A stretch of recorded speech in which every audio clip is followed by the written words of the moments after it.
안녕하세요. 코딩 개구리입니다. 지난 시간에 얘기했던 것처럼 이번 시간에는 자바스크립트의 객체에 대해서 배워보도록 할게요. 자, 객체의 정의에 대해서 알아보기 전에 객체가 왜 필요한지부터 한번 얘기를 해봐야 될 것 같아요. 자, 기존에 저희가 예를 들어 변수에 name 이렇게 하고 name이란 변수에는 오직 하나의 값밖에 들어가지 못했어요. 그래서 코딩 개구리 이런 식으로 하고, 예를 들어 뭐 나이를 더 추가하고 싶다 그러면 막 이런 식으로 나이를 추가하거나 막 이렇게 할 수가 없어요. 그래서 따로 객체를 하나 더 만들어야 되겠죠. const age 7 뭐 이런 식으로 만들어야 되잖아요.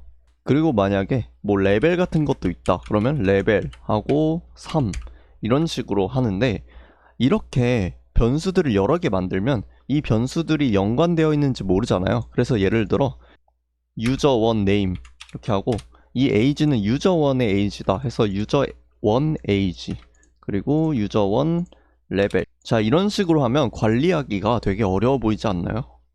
그래서 객체를 쓰면 좀 더 편리하게 할 수 있습니다. 자, 이런 거를 객체로 한번 만들어 볼게요.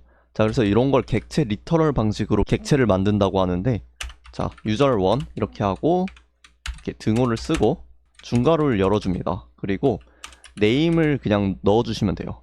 여기서 콜론을 써서 코딩 개구리 그리고 age 27 쉼표 그 다음에 레벨 3. 네, 이런 식으로 해주면 한 번에 user1이라는 데이터다 라고 하면서 안에 있는 값들을 한 번에 관리를 해줄 수 있어요. 자, 그래서 정의를 한번 다시 볼게요. 여러 개의 값을 이름표, 그래서 이름표들이 요 name, age, 레벨에 해당합니다. 그래서 그런 것들을 키라고 하는데, 키를 붙여서 하나로 묶어둔 데이터 묶음이다. 자, 이전에는 변수에 오직 하나의 종류의 데이터를 저장했지만 객체라는 여러 가지 데이터를 한 번에 저장할 수 있는 데이터 묶음도 저장 가능하다. 사실 이 객체 안에 값뿐만 아니라 이 기능도 저장할 수 있습니다. 그래서 저희가 함수를 아직 안 배웠기 때문에 제가 설명을 안 드렸는데, 이제 함수를 저장하게 되면 객체 내부에서 여러 가지 기능을 수행할 수 있게 되기 때문에 값뿐만 아니라 기능도 저장할 수 있다. 사실 함수도 이제 값이기 때문에 그건 또 나중에 또 얘기해 보도록 할게요. 자, 그래서 이제 객체 타입에 대해서 알아볼 건데, 자, 이전에 되게 여러 가지 타입들이 있다고 제가 말씀드렸죠. 그 여러 가지 타입들을 이제 또 다시 큰 틀에서 두 가지의 타입으로 나눌 수 있습니다. 원시 타입과 객체 타입이에요. 우리가 이전에 배웠던 타입들은 다 원시 타입이에요. string, number, boolean, undefined, null, symbol, big int. 자, 그것과 대비되는 개념이 바로 객체 타입입니다. 당연히 방금 배웠던 객체는 객체 타입이겠죠? 이렇게 나뉜 이유에 대해서 한번 확인해 봐야 될 것 같아요. 자, 일단 요것들은 다 지워주시고, 자, 제가 먼저 여기다가 let a는 3 이런 식으로 변수를 하나 선언해 줄게요. 자, 그리고 저는 이 b라는 변수를 선언하면서 a의 값을 복사하도록 할게요. 자, 그 다음에 여기다가 콘솔 로그 복사 직후 a 값이라고 하고, 그 다음에 a 값을 이렇게 출력할게요. 자, 그 다음에 이 b 값에 새로운 값을 할당해 준 다음에 그 다음에 a의 값을 한번 호출해 볼게요. b에 5를 할당한 이후 a 이렇게 하고 a를 다시 한번 출력을 해야겠죠. 자, 이렇게 하면 어떻게 나오냐, 복사 직후 a는 당연히 3입니다. 왜냐하면 뭐 a를 건드린 적이 없죠. 그리고 b에 5를 할당하더라도 당연히 a는 영향을 받지 않기 때문에 그대로 3이 나오게 됩니다. 자, 이게 바로 원시 타입의 값의 복사입니다. 자, 그렇다면 제가 한번 객체의 복사를 한번 해볼게요. 요거는 일단 주석 처리를 해주시고, 제가 먼저 const user 그리고 레벨을 넣도록 하겠습니다. 간단하게. 자, const user2라고 하고 user1을 한번 넣어주도록 할게요. user1이 아니죠. user를 넣어주도록 할게요. 그 다음에 요거를 좀 가져오셔서 복사 직후 유저의 어떤 값을 한번 확인해 볼게요. 자, 그 다음에는 저희가 이 user2를 한번 일단은 어떻게 되어 있는지 한번 보려고 user2를 한번 호출해 볼게요. 자, 이러면 네, 레벨 4라고 잘 들어와 있죠? 그렇기 때문에 복사가 잘 된 것 같은데요. 그러면 user2 안에 있는 레벨을 바꿔볼 건데, 자, 이렇게 user2 내부에 있는 레벨을 바꾸려면 이렇게 점을 쓰면 됩니다. 자, 요거는 이따가 더 자세히 다룰게요. 자, 그래서 user2의 레벨의 값을 한 10 정도로 레벨업 시키겠습니다. 자, 이렇게 한 다음에 다시 요거 좀 가져와서 그 다음에 우리가 유저의 어떤 데이터를 다시 한번 볼게요. 10을 할당한 이유, 그 다음에 유저, 이런 식으로 하면 될 것 같아요. 자, 지금 보시면 복사 직후 유저는 레벨이 4였는데 할당한 이후 유저는 레벨이 10이 되었어요. 자, 확실히 이 기존의 원시 타입의 복사와 뭔가 느낌이 다르죠? 이 이유가 바로 객체 타입의 변수는 값이 아니라 주소를 저장하기 때문이에요. 그래서 user2에 유저를 넣어주게 되면 유저 안에 있는 그 레벨을 복사하는 게 아니라 유저 자체의 어떤 주소를 건네줍니다. 그래서 앞으로 user2는 유저의 주소를 참고하겠다, 이런 식으로 돼요. 자, 그래서 이 레벨 4라는 데이터를 저장하는 어떤 공간이 있고 그걸 유저가 가리키고 있었는데 유저가 이 user2에 그 주소를 공유했기 때문에 user2도 앞으로 이 유저가 가리키고 있는 대상을 똑같이 가리키게 돼요. 그래서 같은 대상을 이 두 개의 변수가 가리키고 있다 라고 해서 객체 타입은 이 주소 공유로 생각해 주시면 좋아요. 물론 내부적으로는 이 원시 타입도 주소를 저장하는 것으로 알고 있는데, 그런데 이 현상을 좀 이해하기 위해서는 제가 적어둔 대로 이해해 주시면 좋을 것 같아요. 그래서 변수의 변수를 할당 시 원시 타입은 값을 복사, 반면에 객체 타입은 주소 공유. 네, 애초에 원시 타입과 객체 타입으로 나눈 이유가 다음과 같은 이유라고 생각해요. 자, 그래서 위의 내용 좀 다 지워주시고 객체 프로퍼티로 넘어갈게요. 객체의 구성 요소를 말하고요. 키와 값으로 구성되어 있다, 이렇게 되어 있죠. 자, 그래서 제가 예제를 적어왔는데 유저라는 객체가 있어요. 근데 여기에 name에 코딩 개구리를 넣어놨고 age에는 27을 넣어놨죠. 그래서 우리가 흔히 프로퍼티라고 말하면 요 name과 age가 있다, 이런 식으로 얘기해요. 그래서 프로퍼티가 두 개다, 이런 식으로 얘기하는데 사실 요거 두 개는 이제 프로퍼티 키라고 정확히 불러야 돼요. 그래서 프로퍼티 키는 정확히 name과 age 두 개 있고 그 각자의 값들은 코딩 개구리 그리고 27이다, 이렇게 얘기해 줄 수 있을 것 같아요. 자, 그러면 아까도 잠깐 언급했었는데 이 프로퍼티에 접근하는 방법에 대해서 한번 알아볼게요.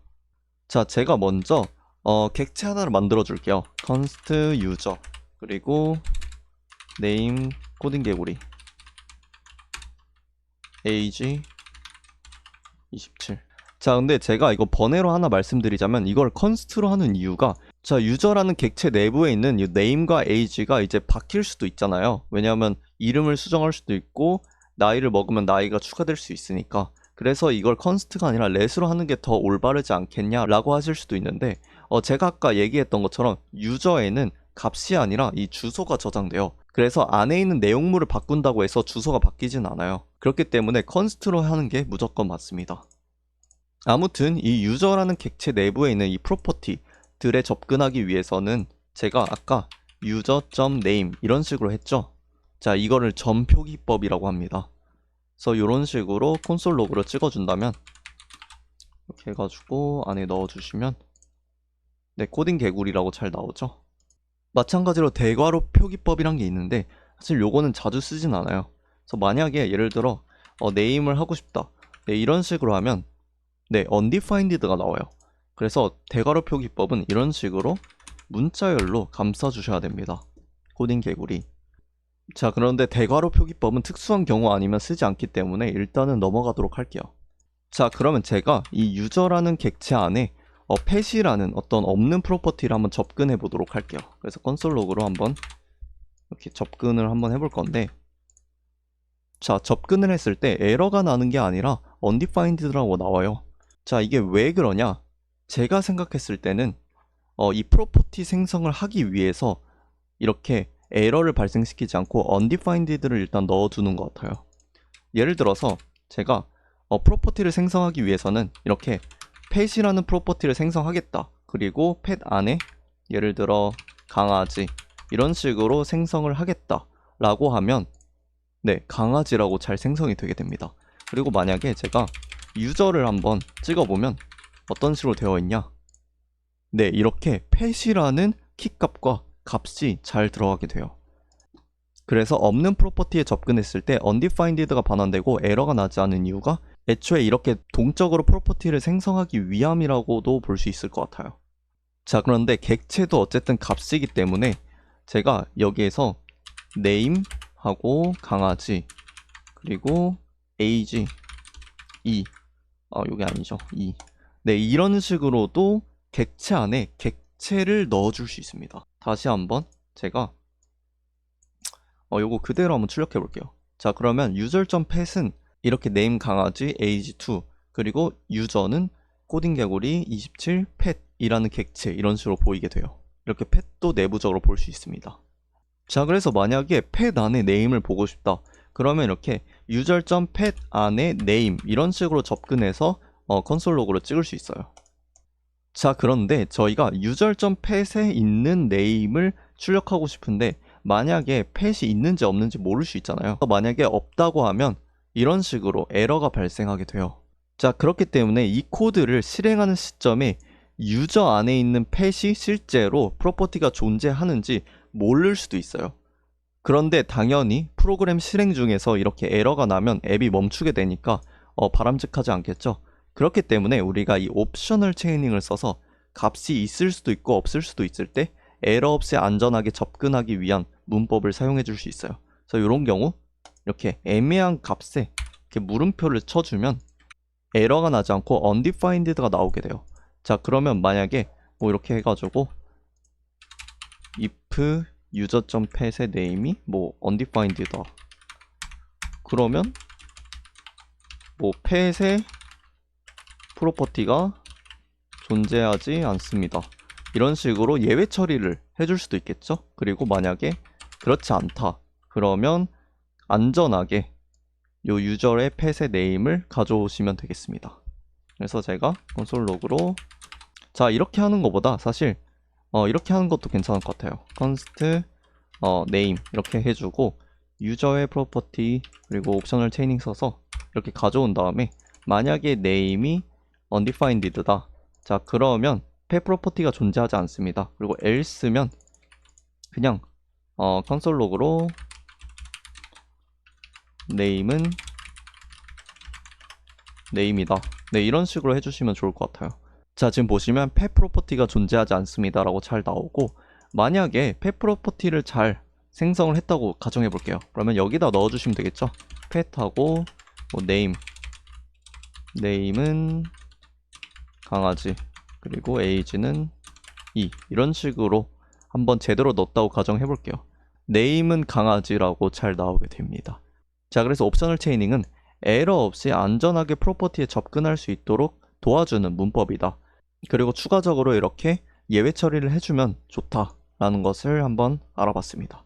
자, 그런데 만약에 저희가 이 pet의 내용을 좀 자주 불러야 돼요. 예를 들어서 유저의 pet의 name 뭐 이런 식으로 막 콘솔 로그를 찍는다.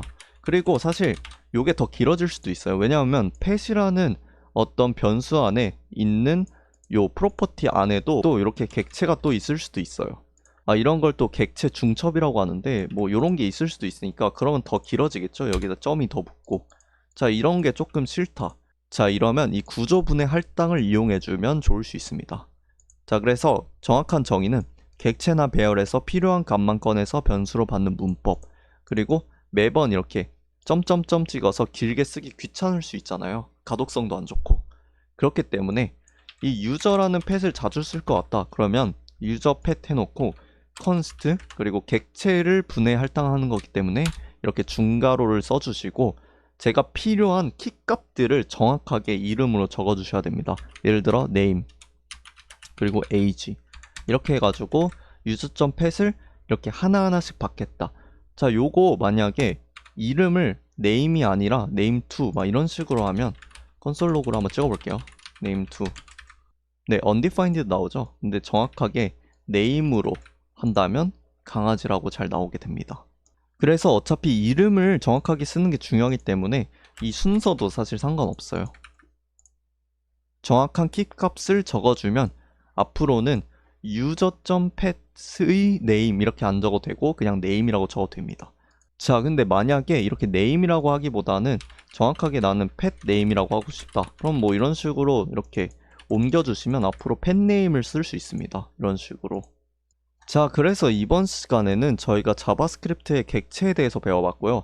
아직 뭐 배열이나 아니면 뭐 함수에 대해서 저희가 다룬 바가 없기 때문에 제가 좀 더 딥하게 들어가는 데 있어서 조금 어려움이 있었습니다. 하지만 이제 객체의 어떤 대략적인 개념과 활용법에 대해서 간단하게나마 좀 소개해드린 것 같아서 좀 만족스러운 것 같아요. 아무튼 네, 다음 시간에 뵙도록 하겠습니다. 감사합니다.